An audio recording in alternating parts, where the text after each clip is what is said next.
Hello guys and welcome to another video from Between the Ropes TV. I know it's been a while, but I'm back. I'm back from my sunny holidays and I'm all fresh and ready to go. Guys, I'm just going to go through the boxer card which is at the weekend. That's the fight card that's going to be in Liverpool at M&S Arena. Used to be called the Echo Arena. It's a pretty decent card. I'm looking forward to this one. The difference being is we've got two homecomings. We've got a unification fight. We've got a couple of prospects to look out for, and we've got a real good domestic fight as well. So I'm keen to break all that down. First of all, we've got to talk about the headlining fight between Liam Smith and Hassan Mwakinyo. That's a headlining fight. It's a big fight for Liam Smith in terms of it's a homecoming. It's a big occasion for him.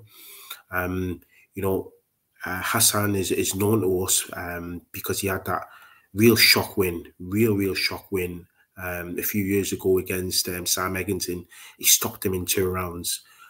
He's produced some good form since, to be fair to him, but he hasn't fought any names of note. I mean, people have talked to me about Julius Ndongo, but what I want to say about that is that kid was known as a welterweight. That was when Julius Ndongo was at his best. He had that fight, didn't he? That unification fight against Terence Crawford. But that was way back in 2017 when he had just beaten Ricky Burns. That's 5 years ago, and Julius Ndongo's pretty much looked like a gatekeeper at welterweight since then, since that loss to Crawford, and he's had other defeats since then. So considering that was Hassan's last fight, it doesn't make me sit up and notice. Although people say he's a puncher, I've got to take that with a pinch of salt. He's a puncher against who? Liam Smith, on the other hand, he's won 4 of his last 5. I thought he was unlucky against Kurbanov out in Russia. I thought he won that fight, but it was one of those occasions where he needed a knockout to get it to get a draw. Everything was going against him in that fight. But look, the Fowler win was a good win. The reason why the Fowler win was so good because he started quite slow. Fowler started really sharp, and Fowler caught him really clean early on. He had to ride that storm, and that's what I liked about it. He was against a younger man, bigger, stronger man. He rode the storm and he came back to stop Fowler. So that was impressive for me. Jesse Vargas win. Again, that was a crossroads fight. Nobody knew exactly how much Jesse Vargas had left. But what I don't like is what people put down Liam Smith's performance and say, well, Jesse Vargas was finished. There was still something left in Jesse Vargas. I'm not buying the fact that people were saying Jesse Vargas was finished. He wasn't. It was just a case of Liam Smith did a job on him. And again, Liam Smith, he's a methodical fighter. He's not particularly special in any department, but he's gritty, he's determined. He is a very good inside fighter. Probably one of the best in Britain, if I'm being frank. And he rips those body shots in the inside really well. I think he's got more than enough to get rid of Hassan Mwakinyo. I think this fight's going to be like a phone booth fight. Don't get me wrong, I think Hassan's going to start really quickly. I think he'll be really aggressive early on. Smith can be a really slow starter, and I think you want to unsettle Smith, and I think he'll be wanting to give him the same shock as Sam Egginton, but Smith's too seasoned, he's too smart. And I think you'll find Smith hard to shift and hard to bully on the inside. We all know how good Liam Smith is on the inside.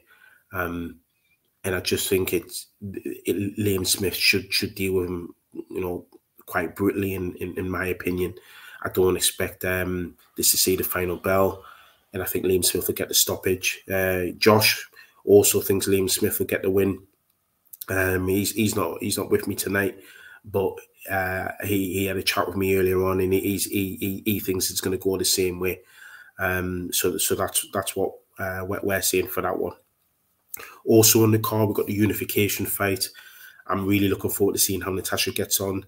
Natasha Jonas, she's up against Patricia Bergholz from Sweden. Now Patricia's 15-0. Her best wins against Hannah Rankin.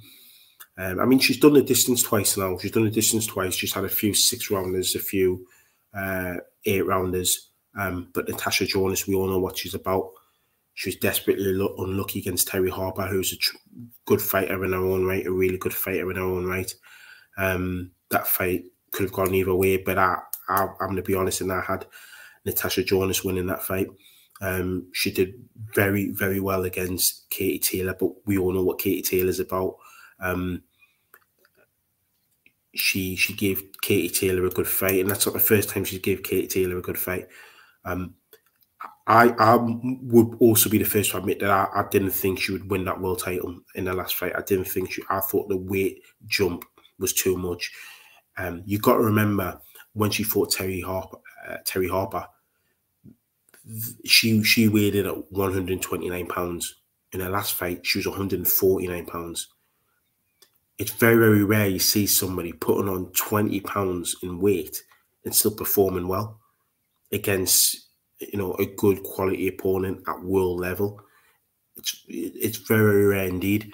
And Natasha Jonas did it with ease. It probably tells me, well, just how much weight is she taking off? Just how much weight is she taking off? I mean, in terms of the physical dimensions, they're both around the same height. I don't give Patricia Bergholt too much in terms of weight advantages over Natasha Jonas, because technically Natasha Jonas just weighed in, I think it was 149, I may be wrong, in her last fight. That was the same with Patricia. So I don't think there's much in it physically, but I think the difference will be the power. Natasha Jonas, I know people always rave on about Savannah Marshall's power, but Natasha Jonas hits equally as hard, in my opinion. In her 11 wins, she stopped 8 people. She can punch. Anyone could tell you Natasha Jonas can punch. Patricia Bergholt, she's had 3 stoppage wins. She's got skills. She can move a bit, but for me, Natasha Jonas, once she gets you within range, and she lets her hands go, she very rarely lets you off the hook. And I can see her stopping Patricia probably mid-rounds, so probably around round 5. So for me, she wins that fight, and onwards and upwards for bigger fights, because there's still some fight left in Natasha Jonas, and she deserves the big fights now after this. Again, moving down the card, we got the British dust-up between Dan Azeez and Shakan Pitters for the British lightweight. The British light heavyweight title. That's a real it's a real interesting one, because of the both guys got very similar records. Dan Azeez is 16-0, Shakan Pitters is 17 and 1. He lost to Craig Richards when he stopped. But look at what Craig Richards has gone and done. That performance against Bivol, even though he lost, he really made people take notice of him.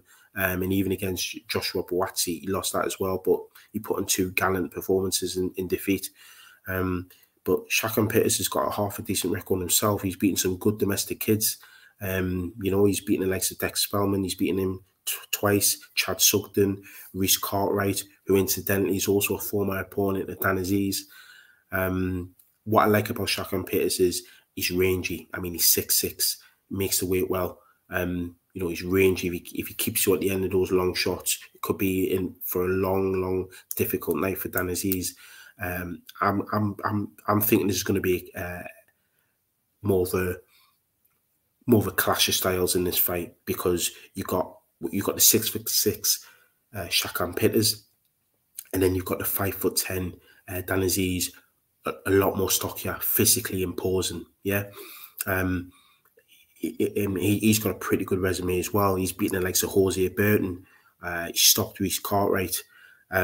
He beat the likes of Lawrence Zwiecki on points, former Team GB amateur. He's beaten Charlie Duffield. He's beaten some good kids to get to where he is. Both these kids are 33 years old.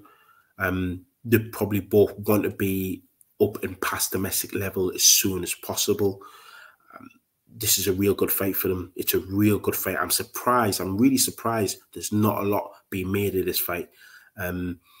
I'm going to go for Dan Azeez for this fight. I think Shakan will keep it nice and long, and he'll need to because he's a rangy fighter. He can punch a little bit as well. People sleep on his power. But I think Dan Azeez has got the skills to slip inside.